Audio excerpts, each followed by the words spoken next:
Hello and welcome to another episode of It's a Long Road, the Rambo Series Podcast. This is First Blood, Nothing is Over, Part 3.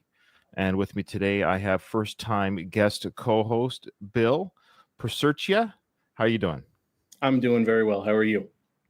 Good. Hey, thanks for volunteering to come on when I put the call out there for any of my listeners to join this reboot of sorts. It's a reboot, fandom, trivia, all that good stuff. If people have heard the first two episodes, they're catching on what's going on here. And Bill, he put his name in the hat and said, hey, I'd love to throw my hat in the ring and come on the show. So Bill, before we get going, have you ever been on a podcast before? Never. This is my first time. Wow, look at you. I think you're 3 for 3. I think the last 3 individuals have been first-time podcasters. I know my fourth guest. I'm pretty sure my fourth guest, he's been on the podcast before. But Bill, this is a very brave of you. I know it's not easy to put your face out there and your voice out there, but you'll be fine. You're in good hands, I promise you. Absolutely. And so, Bill, where are you from? I am originally from Livingston, New Jersey. I live in New Jersey. I've lived in New Jersey my whole life, but originally from Livingston. Currently, I live in Fair Lawn, New Jersey. That's Bergen County. Okay. All right. My sometime guest co-host on, I don't know if you ever listened to Doug. Oh, yeah, absolutely. Yeah, I've heard you guys talk before. And I remember him from when you had him on, I think the first time you had him on the Rambo Series Podcast early on. And then when you brought him on as your new co-host recently. Yeah. So, yeah. Oh, yeah. Do you listen to the Frank Stallone coverage? I do, actually. Yeah, I listened all the way through from the very beginning up until your most recent episode, except for the last one I didn't get a chance to listen to yet. But yeah, I'm caught up all the way. I've listened all the way along, all the coverage you've done, all the movies and the cartoon coverage you did, and then the Frank Stallone stuff you've done. I've listened to all of it. I appreciate you listening to the Frank Stallone stuff. It's fun to do with Doug. The reason why I brought up Doug is that he's from Jersey. So yeah, you should go say hi to him for me because I have yet to meet him. So one day. If I ever run into him, I will. If you run into him, hopefully it's not on the bad side of the law. No, I haven't done that. It's always been good interactions, luckily for me. Yeah. All right, good. I'm just curious how you came across the Rambo podcast. Were you looking for podcasts or how did they stumble across your existence there? I've been a fan of the movie series from when I was a little kid. And I got into podcasts a few years ago. And one day I just said, let me see if there's a Rambo podcast out there, because there's podcasts for everything. And so I just typed in Rambo in the search and yours came up and I clicked on it. And I think you had just started it. You were getting ready to air your first episode and you did like a preview of the first episode where you interviewed David Morrell, the author of First Blood, which was really cool. I was able to hear that. And then I followed you all along as it went. I listened to the first episode, how you were going to cover all the movies one at a time, and just got into it from there and just kept on listening as it went along. Oh, wow. Well, I appreciate your support. I'm always curious as a very small-time podcaster. I'm just curious, not for clout or anything. I'm just genuinely curious, how do people find the show? Because I don't have any paid ads. I don't have any paid algorithms or big podcasters. They pay for stuff to get the word out there. So it's really organic. So the fact that I think you and a few others, that's what they did. They literally Googled or searched in the podcast search app, Rambo podcast. So when I started this journey, I think I mentioned when I first started this series, was I noticed there wasn't a long running Rambo podcast. Of course, a lot of film review podcasts, there are a dime a dozen out there, and I'm a part of that dozen, where they review like standalone episodes will be the one film. The one episode will be one film. So I thought, it'd be nice to do a deep dive into the Rambo franchise. So I dare say I probably am the only podcast that's done the deep dive into the franchise, for better, for worse. It's been a lot of fun. And of course, when it did end, I was, it's sad when it's over, but you don't want to drag it out to the point of just for the sake of, because I make no money off this. It's literally just time. It's a fun hobby, but I don't want to drag my listeners through. That's partly why I do the Frank Stallone stuff, because I just have so much fun podcasting in general. But with the Rambo coverage, I was like, it's over. It is over. The film has ended. But then, of course, the trivia book came out. This is the whole point of this reboot, was this trivia book came out from Rocco. I'm like, hey, this is perfect. I could reinvestigate the series with the completely new guests. And you guys have already shown me some insights and discussion points that I didn't bring up at the podcast. So nothing is truly over. This is episode 3 of First Blood. And there's only one more episode left of First Blood. Again, if you're listening to this podcast and you want to be like Bill, there's still a few spots open, specifically in parts 4 and 5. I have spots open regarding the trivia and coverage for those because I'm only doing 4 episodes per film. I'd love to have some of my first-time guests come back. It's not a question of not having them come back. It's just I want a plethora of voices, and if you want to come on the podcast to be a part of that voice, let me know. Okay, so Bill, Yes. when did you first become a fan? Let's say a fan of Stallone overall. Or was it the Rambo series? Was it a different film? How did that journey start for you? I've been a fan of Sylvester Stallone's probably since I was a little kid. For me, it started with Rocky. Yeah. And I probably became aware of Rocky and Rambo about the same time, maybe a couple of years apart. But I remember watching mostly on cable at first, the Rocky movies that they had on cable. The first one I became aware of at the time was Rocky 3. And then from there, it went on. And for Rambo, I was actually thinking about it this morning. I was probably in about the 2nd or 3rd grade when it came out. Trying to think, it was 82, so I was about 5 years old. So I didn't even know about the first movie when it came out. Sure. I think I found out about it through probably when Rambo 2 came out. Right. I was a few years older. I guess I was about in the 3rd grade. So that's when I first became aware of Rambo. And I remember the cartoon. I remember watching it before school. My neighbor across the street, we used to carpool back and forth. So her mother would take us to school sometimes. And I remember watching it in the morning, waiting for us to be ready to go to school. And I had the lunchbox too, the Rambo thermos lunchbox. Oh, wow. Lunchbox. I had that. That's how I became aware of it, was through Rambo 2. And then my friend who was across the street, her older brother had recorded First Blood on TV and had a VHS copy that he had recorded off TV. So she loaned it to me. And that's how I became aware of First Blood, because I knew there was a part 2. So I was like, what's part 1? So I found out about First Blood, and then it just took off from there. And Nice. I've been a Stallone fan ever since. It started with Rocky and then Rambo and then everything else after that. Very similar journeys. I think I'm a couple years older, but because I was 7 or 8 when First Blood came out.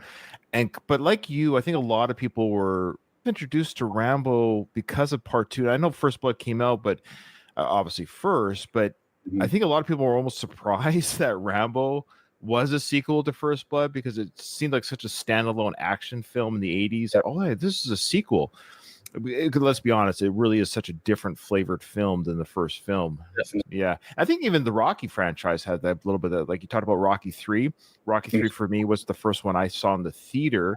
I'm pretty sure I saw the first couple at home. Again, I was very young, but when Rocky 3 came out, I was big into wrestling. And so it's that right age of going to the theater. It's a little bit of an action-packed type film compared to the first 2 films. So I think a lot of people our age is what I'm getting at. So our young age group got into the sequels before the more dramatized first films, both franchises. Yeah. So what's your overall fandom of First Blood? Where do you hold it in your echelon of films? It's one of my favorites overall, but it's also, I think, my favorite of the series. I like it best because I think for his character, he seems to be the most human.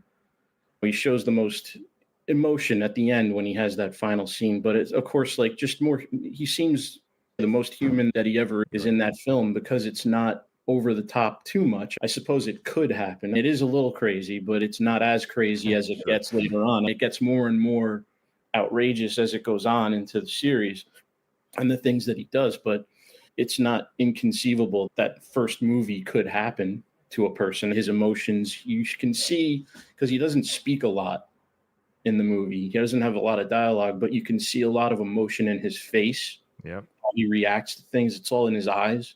That's why it's my favorite film is the way he acted it. And he seems the most human in that film that he ever is, with his emotions and just being a regular human being and not like a not like a hero, but like just a, I don't know, like human. He was superhuman in those sequels 2 and 3 in particular, but I totally agree. And we talked about, of course, during our coverage of the first film and in the podcast, but we mentioned how that the non-verbal acting is still acting. People equate, you have to talk a lot to act, but non-verbal expressions, body language, that's a big part of acting. And I don't think I could pull off that stoicism, PTSD, all that stuff that Stallone showed on his face. It was just his eyes. We talked about that. I remember his eyes in First Blood. It spoke volumes in many scenes. Awesome. We're going to get into the trivia. So here we go. So you got a pen and paper? I do, actually. Let me grab that. I keep forgetting. The funny thing is I'm grading myself in every episode, but I keep forgetting to write down my guess results. So get your pen and pencil ready to go here. Where class is in session. How did you fare in the first episode that you listened to? How did you fare with the questions? Do you recall? I did actually pretty well. I got most of them right. I might have got one or two where I wasn't exactly correct, but I'm pretty sure I was spot on with most of the questions, actually, surprisingly. Now, I know you haven't heard the episode 2 yet that came out. Those questions were brutal. You'll hear the episode, and my co-host and I at the time, we were blown away how difficult those questions were. It brought out great discussions, fun to talk about. And also, for the record, I'm losing horribly against my guests right now, but let's see that. Let's see if that trend continues today. Okay, here's the first question. According to the sheriff, what was Rambo charged with? I'm trying to remember when he actually verbalized it. I know they did the fingerprints down in the jail cell, and they were saying you got to clean yourself up for the judge. I'm just trying to remember. Oh, I think I remember now. I think it's when Teasel walks in with Rambo into the station. He goes, "Here he is. Book him for XYZ." I believe that's what. Right. Yeah. He comes in and he's carrying his stuff that he took off of him, and he brings him over to the desk, and they start booking him and all of that, and then they bring him downstairs to get him cleaned up. First part when he walks in with them and basically just tells him what he wants him to charge him with. I think we both have the same answer for one of the charges, but I feel like there was another. See, I don't want to hint you too much. I think there's more than one. Do you have more than one charge? Actually, let's see. I have 1, 2. Oh, yes. 3. There's 3 charges. Okay, I got to up my game here. I'm going to put 3 as well. I just don't know if this third one. Yeah, there's 3. There's 3 charges that he tells him to charge him with. All right, next question. In what direction do the police believe that Rambo's hiding? I think what Rocco's referring to here is when they're in the army tent and they're trying to get a read on Rambo's location. Is that what you're thinking? That's exactly what I was thinking, because they're in the tent. He's got I guess it's like a radar station. Right. It's not really radar. It's more, I guess, I'm not sure how they're tracking him either. Maybe with the radio. Yeah, we talked about, I think, in our discussion about what was the actual technology they were using, because Rambo's on a two-way army radio, and they've got this radar beacon, like almost like they're tracing a phone call. They figure the signal, which I don't understand why they have a beat or a signal on that one walkie-talkie when there's so many in the area. Because think of all the search groups all have walkie-talkies. How they're able to isolate Rambo's out of the mess, I don't know. Yeah, it's just movie magic. Yeah, exactly. Suspension of disbelief. Teasel, I believe, says, "Hey, we got him. He's blank in the woods," or he's blank. Is that what you're thinking, that scene? That is the scene, but I'm trying to remember what direction he said, and it's not coming to me, but let me see. Well, I'm putting down a compass direction. I think that's the idea, that he's blank in that area. He's that way in that area. Okay, so I'm going to say, I'll just take a guess here. Yeah, I'm taking a guess too as well. Okay. Where was Troutman, number 23? Where was Troutman before he came to help locate Rambo?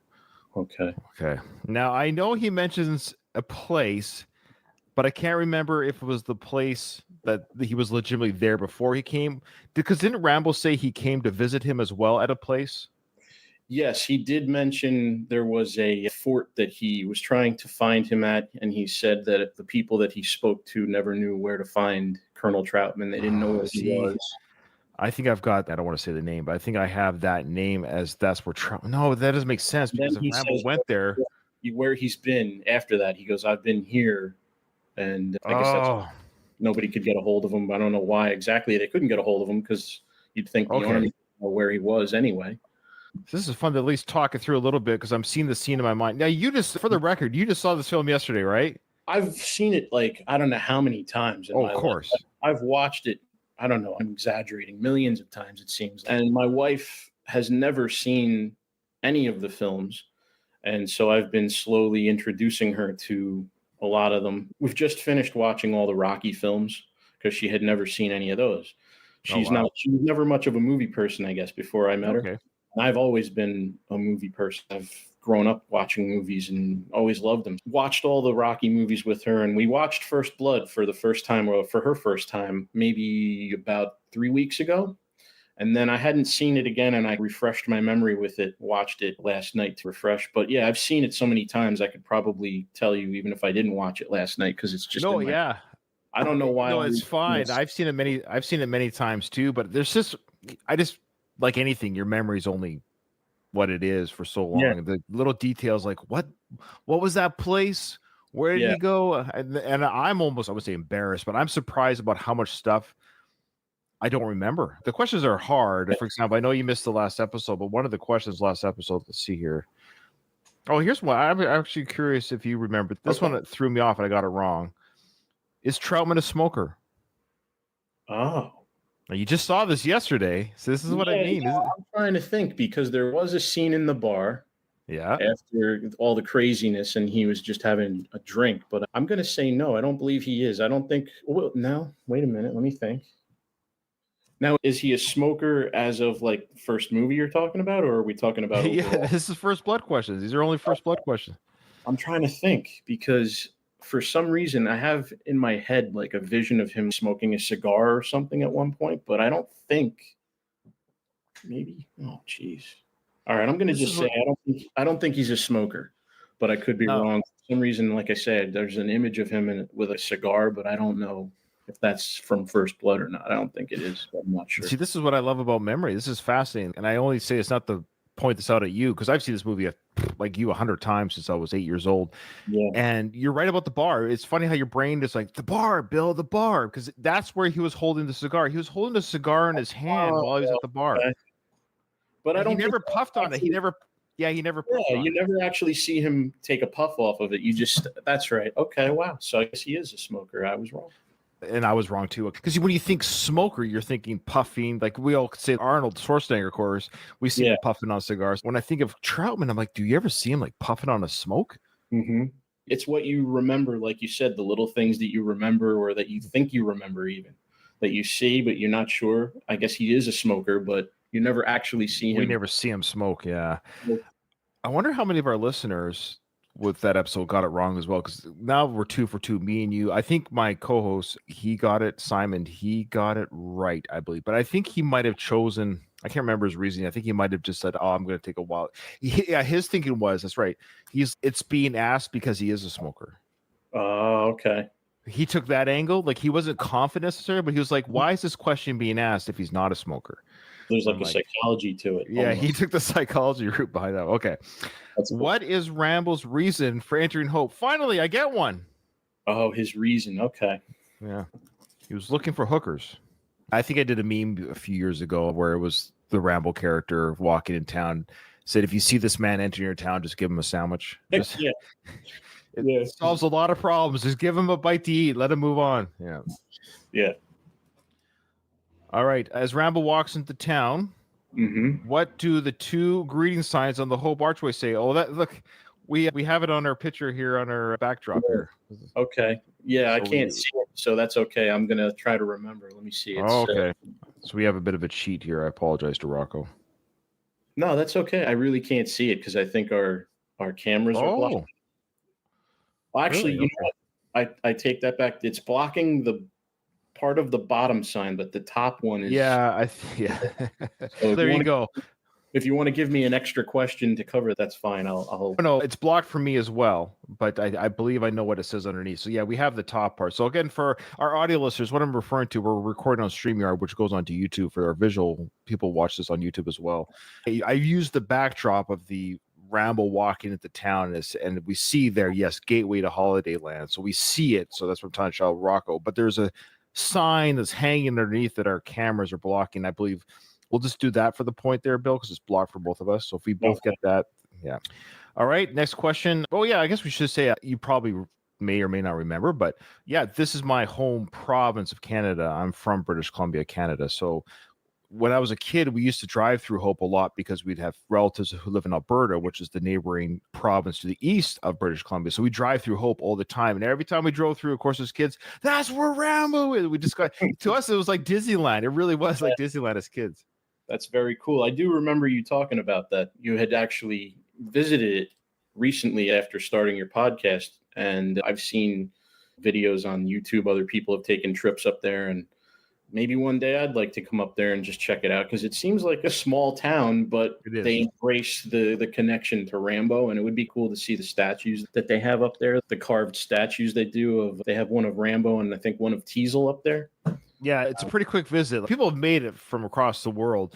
I'm not going to lie to you and say there's a lot to do. There are tours. Don't get me wrong. Sorry, I shouldn't undersell it, because the people that work there at the tourist industry there have really embraced it, like I said. And it is, if you're a Rambo nerd, it's your mecca of Rambo land.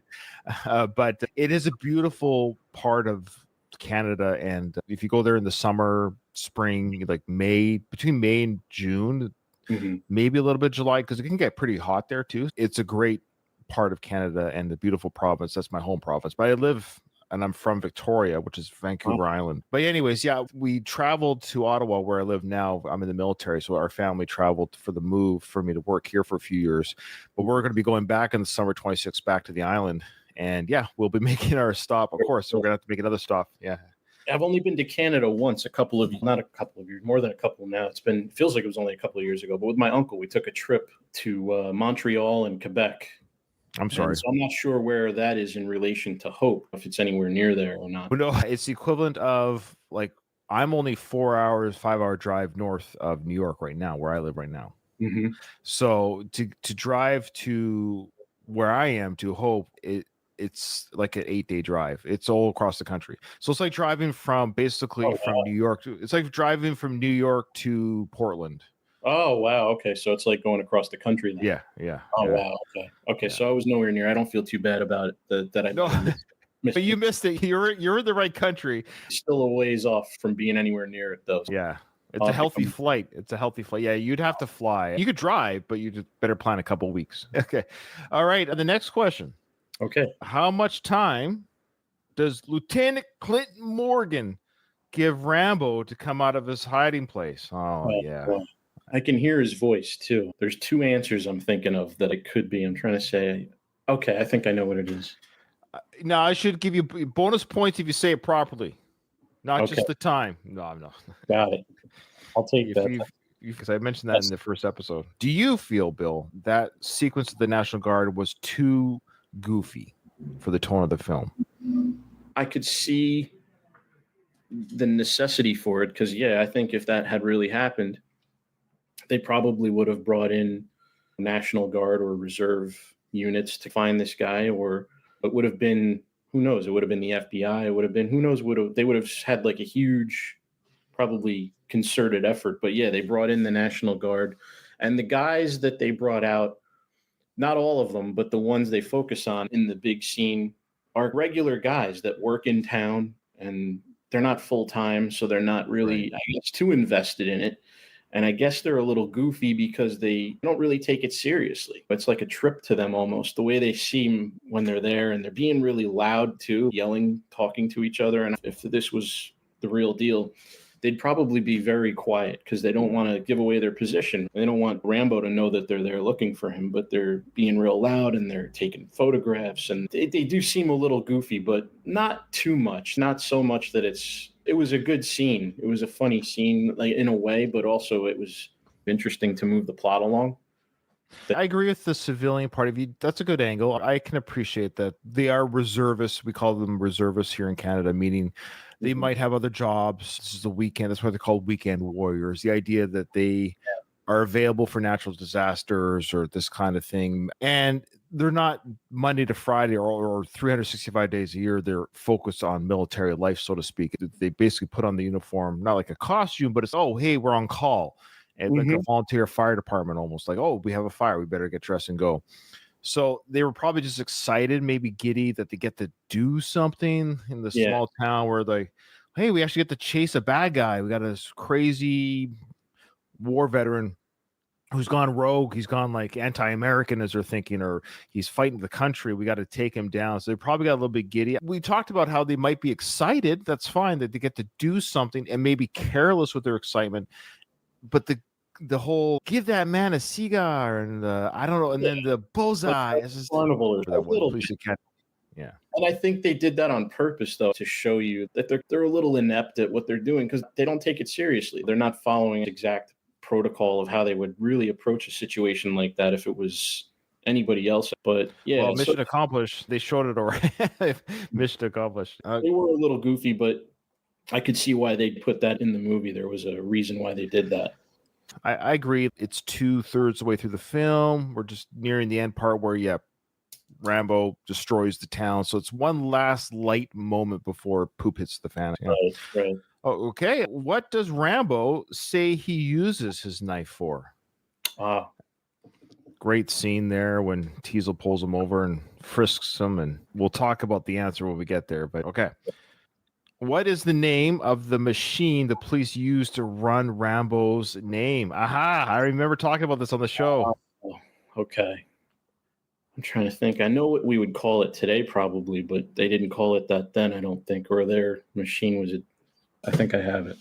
Okay. We'll talk more about it with the answer because that's a fascinating piece of equipment. Okay. 29. When the sheriff asks Rambo. Oh, there we go. When the sheriff asks Rambo what he hunts with his knife. Mm-hmm. Oh, Rocco gave away the answer there. That's okay. He doesn't know we're playing the game this way. Rocco doesn't know we're playing the game like he just thinks the person is going to answer the question and move on to the other. That's fine. So yeah, what does Rambo say he uses the knife for? Well, it's hunting, because number 29 is when the sheriff asks Rambo what he hunts with his knife, what is his answer? Okay. I hunt policemen. Tigers. Yeah. Hey, Mr. Tiger. Okay. Got it. Do you listen to my Rocky coverage episodes? Do you listen to those? Actually, I found out about your Rocky podcast through the Rambo Series podcast. And when I did, I started to listen to it. And nice. I like to pretty much go from the beginning all the way. And it's going to take me, I don't know how long to get caught up on the Rocky series. But I did start with like your first episode of your first season and followed it through for a little bit. But like I say, I was listening to your Rambo series more regularly. Come on, get on it, Bill. Get with it. Let's go. Oh, yeah. No, I'm a huge fan of the Rocky films, and I'm looking forward to listening to your Rocky series podcast. I appreciate that. For those who are listening to this, I do a Rocky series podcast as well. Are you listening to the One More Round version? It starts off with you and your brother.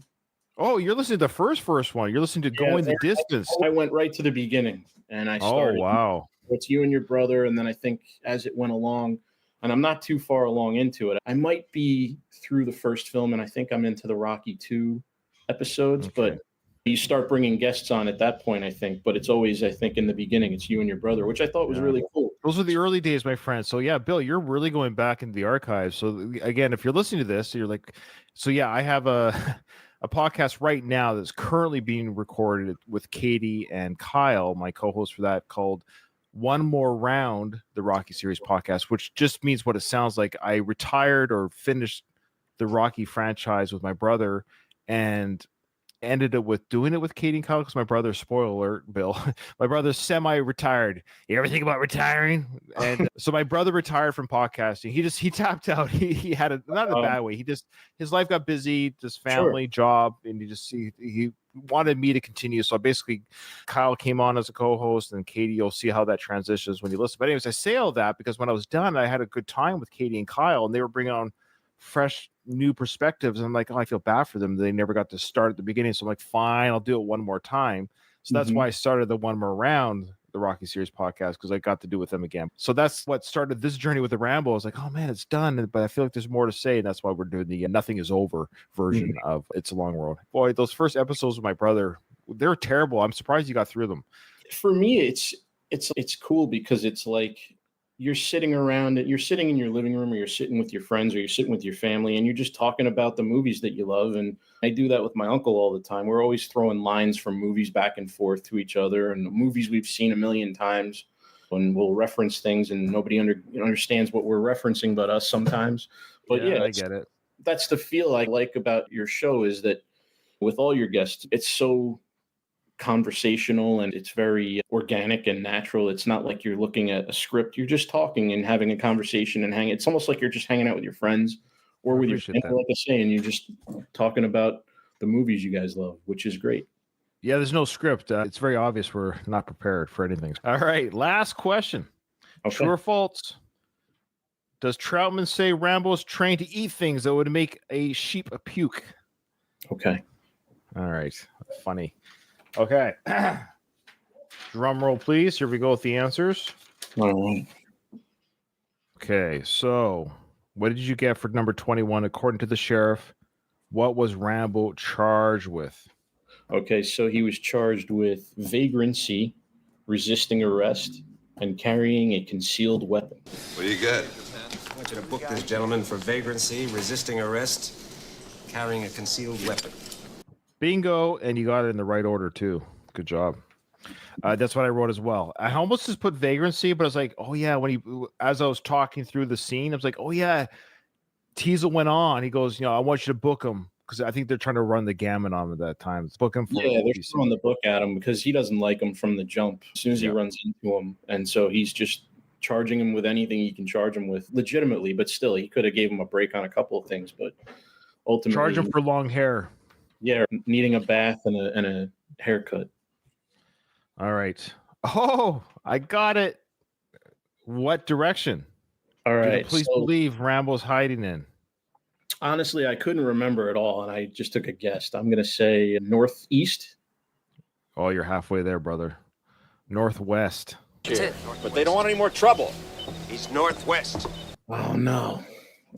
You just sent the National Guard in the wrong direction. It's like a role-playing game. You sent the National Guard in the wrong direction. Rambo escapes, kills everyone in town. Okay. Oh, no. All right. I'm 2 for 2. Where was Troutman before he came to help locate Rambo? Now, this is the one. Shite. I changed my answer because I got it wrong. This just proves to my listeners and to you, Bill, that I never cheat because I put down Fort Bragg first. That is the answer. Now, before I tell you how I got there, I thought Troutman said when they were having the conversation, I know Rambo said, hey, I went to go visit you at blank and you weren't there. And then Troutman says, that's because I was blank. I thought Rambo said I came to visit you in Fort Bragg. Yeah, he said I tried to get in touch with you, but the guys at Bragg never knew where to find you. Yeah, the guys at Bragg never knew where to find you. Exactly. And then I thought he said I was in Washington. He must have gone to Fort Bragg to find him and didn't find him there. And I don't know why they didn't know where he was because he's a colonel. You'd think they'd know where he was unless it was. That was back before emails and cell phones. You can sneak away a little bit easier probably back then. Yeah, that's true. I forgot about that. The good old days. The good old days. I put Fort Bragg, but then I overthought it and I wrote down Washington because I thought he said, my mind was like, Rambo says, I came to Fort Bragg. They didn't know where you were. And then Troutman said, because I was in Washington. I don't know why my brain went there. Yeah.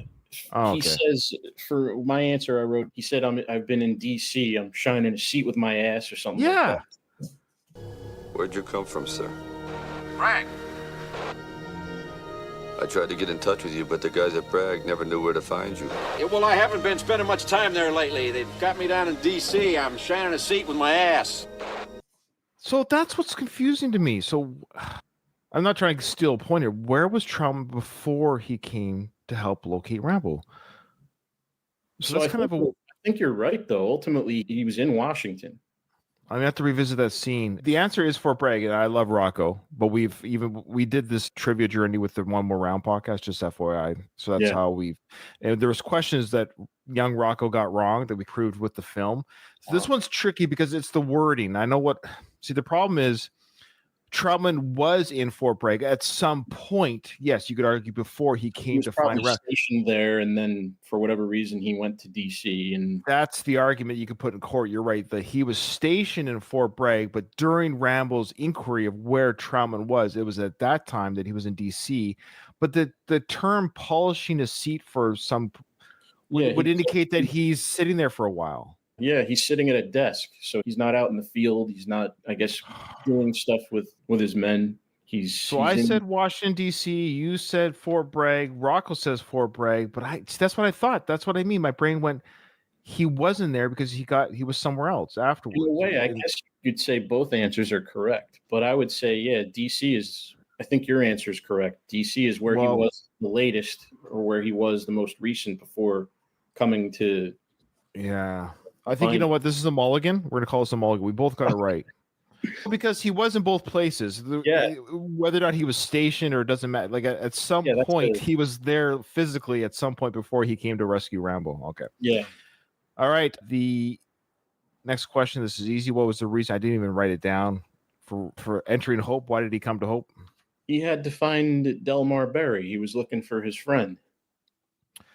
Oh, okay. No, sorry, it might be you're thinking too. That was a different town that he was in. I always thought it was the same town, and then he wandered around a little bit, but maybe that was. Let's argue. What was his purpose for crossing the boundary of Hope when he walked in?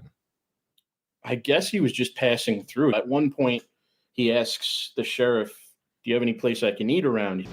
You got someplace I can eat around here? There's a diner about 30 miles up the highway. There you go. There's your answer. I think he's just passing through. I don't think he was there for any particular reason. That's very astute type thinking. In theory, you're right. Had Teasel not even pulled him over, we could argue, would he have stopped to eat? Was he just saying that just to say, I'm just looking for something to eat? Was that really why he was there? Yeah. I think he was legitimately looking for somewhere to get a bite to eat because he was probably really hungry. He's been living. Probably. And who knows what kind of food he comes across, but yeah, it's interesting. I never even considered the answer at the beginning because I just thought that's the whole joke is like just give this guy something to eat. Because you're right though, he was there to see his friend, but where that location was, we're never really told. Like it's definitely in that area, but he walks from that house to the inner city limits of Hope. Yeah, now that I think of it, they do separate that with him wandering and walking down the highway, and you can tell he's gone a long distance, and then he shows up in Hope. So yeah, I guess it is a different town. So look at me being nice to you. Look at me being nice to the guest because I knew that's what you would know, but that's logistics. So you were answering like, why is he in the geographical area? Yeah, to find an old friend, but why did he go to Hope? We all know to get something to eat. Okay. All right. The next one, of course, we got the first one is what's on the sign as you enter Hope. We see it again on our YouTube channel. You can see that we have the answer: Gateway to Holiday Land. Mm-hmm. But what is underneath? I think it just says "Welcome to Hope." Yep, that's right. Yeah. And next question. How much time does Lieutenant Clinton Morgan give Rambo to come out of his hiding place? Okay, so I was torn between two answers because I could hear his voice as soon as you said, his name. You got to pick one. You got to pick one. I wrote my answer. I did pick one, and I believe he said, Rambo, I'm going to give you exactly 60 seconds to come on out. Close. Yeah, you're right about the 6 and 0. That's the military way of answering, but it's 30 seconds. Now I'm giving you just 30 seconds to come on out. Oh, that was the other answer I was torn on. I was 0 or 60. Did he give him 30 seconds or a full minute? Because it felt longer than 30 seconds. Before Who's got the bazooka? Who's got the bazooka? Yeah. So I'm giving you exactly 30 seconds. That's right. Of course, I know you have this one. What does Rambo say he uses the knife for? Of course, hunting. Why would you be carrying a knife like this? Hunting. All right. Now, let's see what you wrote for 28. What is the name of the machine the police used to run Rambo's name?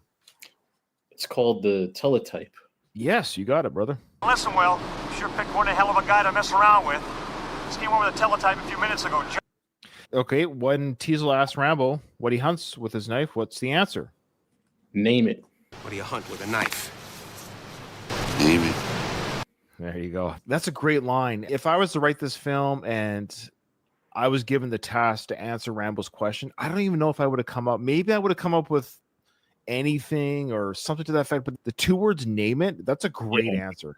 Yeah, because it's very short and it leaves a lot of things open. What is he hunting out there? What is he going after? He's got a little bit of an attitude because he's frustrated with the situation. Sure. So he's going to try to maybe give it back to him a little bit. And so that's a smart answer to give. I don't remember his answer to that, but he didn't like that answer. He's got a tough guy here type thing. Yeah. All right, last question. True or false? I think you've got this one. When Troutman says Rambo's trying to eat things that make a sheep puke, what was the answer? That is false. It wasn't a sheep. He said he was trained to live off the land and to eat things that would make a billy goat puke. To live off the land. To eat things that would make a billy goat puke. Exactly. Now that I have you here, I should just do this right now. What is your score? Which ones did you get wrong? I got the question of why was he in Hope. I got that wrong because I thought. No, we gave that to you. Okay, so then that one's correct. Oh, then I guess I got the 60 seconds was my answer. That was wrong. Yeah. And I got the direction wrong, that he was we were looking for him in. So maybe was it just the 2 then? I guess it. Yeah, I think got 8 out of 10. So yeah, okay. You only got 2 wrong. Look, I got to fight for my marks here because I got destroyed in the first 2 rounds. So I think I'm making a little bit of ground. I got all 10 right on this one. I can't believe Wow, it. that's great. These were a little bit easier. I'm not just saying yay me, but like I said, when you listen to episode 2, you'll see why. I'll be curious to hear what your personal score was when you listen to that episode. Yeah, I'm gonna definitely. Yeah, let me know. Okay, there you go, folks. That is episode or part 3 of First Blood. Nothing is over. This was a fun revisit again of this wonderful film, and to have you on, Bill, was an absolute joy and pleasure. And I hope you had fun being on the show. I did. I had a great time. Thank you so much for having me on. It's an honor, and it was a lot of fun. I really enjoyed it, and thank you very much. Sometimes people plug things or have anything that they want to shout out to or anything like that. Or... No plugs or anything, but I do want to just thank you for having me on. And if or when the opportunity ever comes up, I'd be more than happy to come on again if you'd have me. So yeah, that's pretty much it. Absolutely. And I said this to the other 2 guests, of course, that if you don't come back, it's not because I didn't want you back. I might not need everyone to come back twice. I've almost got every slot filled up. But yeah, absolutely, Bill. I would love to have you on again. I never thought I'd be on a podcast ever. So this is a huge moment for me. Just this alone. If it ever happens again, it's a bonus. But but it's been a pleasure. I really enjoyed it.